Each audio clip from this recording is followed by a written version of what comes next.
Lord of the Mysteries. Chapter 389. Nighthawk. The crimson moon outside the window was obscured by the clouds. Its moonlight that penetrated through the curtain barely outlined the large objects in the bedroom. The darkness and intensity became the main theme of the room. Klein sat in such an environment, and was in no hurry to leave. He looked at the sleeping Dr. Aaron and began to analyze the images he had seen in the dream. Will Septon eventually held the Wheel of Fortune card in his hand. And in such a dream, everything symbolizes something. It's a revelation obtained by one's astral projection. In other words, Will Septon's matter is related to fate. Furthermore, that giant silver snake might very well represent the snake of Mercury. This child might actually be related to a high-sequence beyonder, be of the monster pathway, or some strange sealed artifact. Does his danger stem from the snake of Mercury or the result of greed due to the strange sealed artifact? But the snake of Mercury is sequence 1. It's an existence closest to that of a god. Just its name on its own is an embodiment of his high level. It's impossible that he can't do anything to a child like Will Septon. That a man who is of an unknown sequence number, perhaps sequence 1, 2, or 3, could even invade the space above the gray fog with just an avatar. This matter doesn't seem to be that simple. There must be a huge secret behind his matter. At this thought, Klein had already decided to pull back completely. It's obviously a very dangerous matter.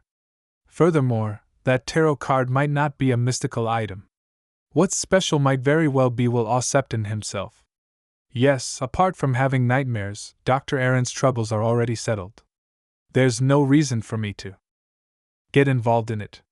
To proactively act on this and challenge the impossible is nearly identical to suicide.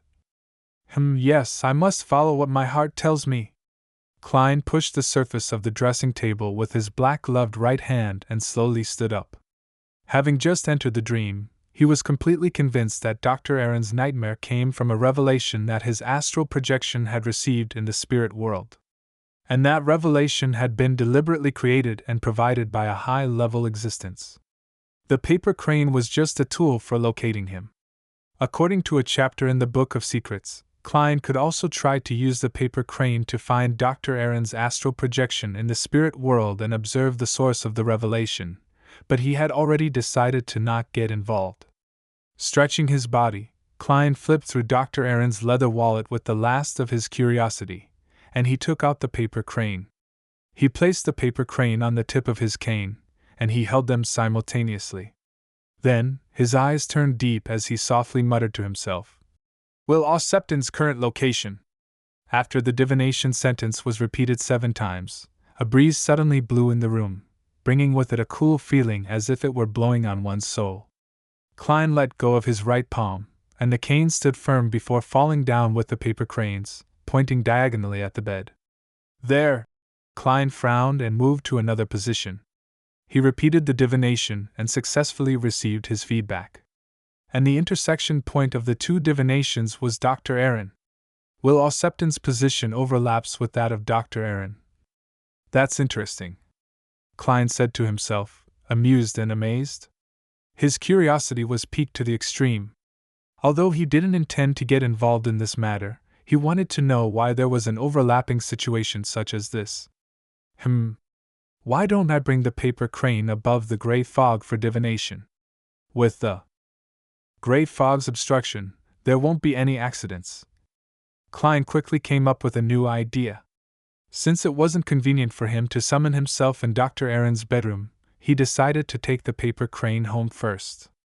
He had actually long prepared for this. Before coming, Klein couldn't confirm the seriousness of the matter, and he had hoped to find Will Septon, seeing if he had the opportunity to obtain the tarot card. Therefore, he had prepared another paper crane to replace the real one. It made it easier for him to do all sorts of divination, and he could switch it back once the problem was resolved. As soon as he thought of it, Klein took out the paper crane he had prepared. He had deliberately folded it above the gray fog, just in case Dr. Aaron had suddenly decided to hand over anything related to Will Septon to the Church of Evernight, allowing his counterfeit to be divined. Taking into account the overall picture, and the details would make things much easier. Klein praised himself. With the help of the faint moonlight, he carefully compared Will Ossepton's paper crane and his, to see if there were any clear differences. Upon comparing them, Klein immediately fell silent. His handicraft skills weren't even comparable to a child's. In fact, they're all paper cranes, so there isn't much of a difference. Mine is only a little cruder. As long as Aaron hadn't studied the original one carefully, then he wouldn't be able to tell that it has been swapped. Klein muttered silently to himself, took out a coin, and used divination to make a final confirmation. After receiving a revelation that confirmed this, he put his paper crane back into Aaron's wallet and returned it to its original position. He then took care of the scene, bringing Will Ossepton's paper crane along with him and left 3 Birmingham Road. With the help of the dowsing rod, Klein successfully returned home. While he was taking a bath, he summoned himself and brought the paper crane along with the master key above the gray fog. Sitting in the quiet and empty palace hall, he picked up the paper crane and carefully examined it for a few seconds, but he didn't discover anything abnormal. Then, with a pen and paper, Klein wrote the same divination sentence as before. Will Ossepton's current location. This time, he switched to using dream divination, and he was pleasantly surprised to see an image appear in the world of the gray fog. It was a dark room. A strong and dignified Will Ossepton leaned against the desk with the help of a chair by the window, and he looked out at the scenery with his pitch-black eyes. He held a stack of tarot cards in each hand, and beside them, there was a pile of wooden blocks. The wooden blocks formed a ring-shaped snake that connected itself from head to tail. The scene outside the window was just as dark, and there was the faint sound of flowing water. The dream ended here without a sound. Klein opened his eyes, tapped the edge of the long bronze table with his finger, and he said to himself, "That Ouroboros-like snake is indeed the snake of Mercury? That means it's the snake of Mercury which represents fate." There was the sound of running water outside the window. Does that mean that Will Ossepton's current position is close to the Tussock River? Previously, when I divined his position, was the overlap with Dr. Aaron caused due to interference by fate? Seeing that divination above the gray fog could only receive a revelation of this degree, Klein was no longer troubled by curiosity. He barely interpreted the situation and planned to exchange the paper crane tomorrow night.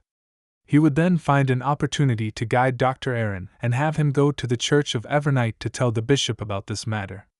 It's best to leave such matters to the officials. Klein let out a chuckle and returned to the real world. After taking a leisurely bath, he didn't get busy and crawled into bed. After an unknown period of time, Klein suddenly realized that he was clearly dreaming. He was in the living room, reading the Book of Secrets. This familiar feeling. He turned his head to look at the door like he usually did. The door creaked open, and a figure in a gray coat walked in. He was about 30 years old, with a long, thin face with a broad forehead, and dark blue eyes that looked intelligent. "It's not the captain." Klein suddenly gave a self-deprecating laugh, let out a silent breath, and turned the Book of Secrets in his hand into a copy of Ladies' Aesthetic. He flipped through the magazine, casually greeting the newcomer.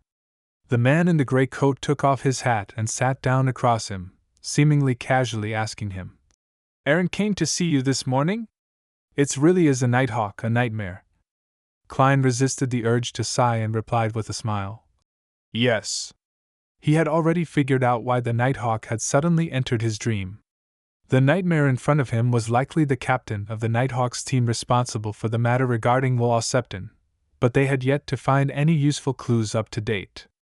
In this case, Dr. Aaron and Detective Sherlock Moriarty's act of visiting to ask about Will Ossepton's whereabouts must have been made known to them last night or this morning. At the same time, they discovered that Dr. Aaron rushed over to Minsk Street, shortly after he finished his breakfast, to visit Detective Sherlock Moriarty. In the spirit of professionalism, entering a person's dream at night was the most natural and normal development. As for Dr. Aaron, his situation was rather sensitive, so rashly entering a dream might cut off clues, so there was no doubt that a certain detective became the first choice. "What did he encounter?" the captain of the Nighthawk's team asked. Casually. Klein answered honestly. He had a nightmare. Klein described the pitch-black tower, the giant silver snake, and Will Ossepton under layers of protection, and other scenes. Finally, he said, before this nightmare, Aaron had gone to Will Ossepton's place to find the child, partially because he was worried about his health but also because he was puzzled over his bad luck. Unfortunately, the Ossepton family had moved away. However, Aaron recalled that the boy had given him a paper crane that the boy had folded himself and had wished him luck.